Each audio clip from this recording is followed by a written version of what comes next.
جن کے لیے اللہ نے یہ قرآن میں فرمایا ہے کہ وَلَوْ أَنَّهُمْ إِذْ ظَلَمُوا أَنفُسَهُمْ جَاءُوكَ، کن کے پاس آنے کے لیے اللہ نے کہا ہے؟ تو وہ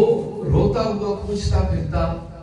تو حضرت علی مرتضیٰ کرم اللہ وجہ الکریم ایک طرف بیٹھے تھے،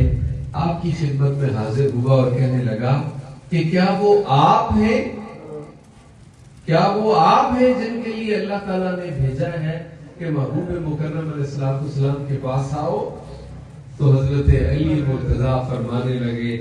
بڑی دیر کی او مہرباں آتے آتے، تو نے دیر کر دی ہے، محبوب کو تو آج 30واں دن ہے،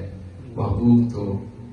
چھوڑ کے جا چکے ہیں۔ ہاں حضرت علی نے ساتھ لیا اور اللہ کے رسول پاک علیہ السلام کے مزار شریف پہ چھوڑ دیا، مزار شریف پہ چھوڑ دیا۔ اب وہ وہاں پہ رونے لگا اور روتے ہوئے کہنے لگا کہ میں نے اپنی جان پر ظلم کر لیا تھا، اور پھر مجھے کوئی امید نظر نہ آتی تھی کہ قرآن کی ایک آیت نے مجھے سہارا دیا اور مجھے کہا ہے کہ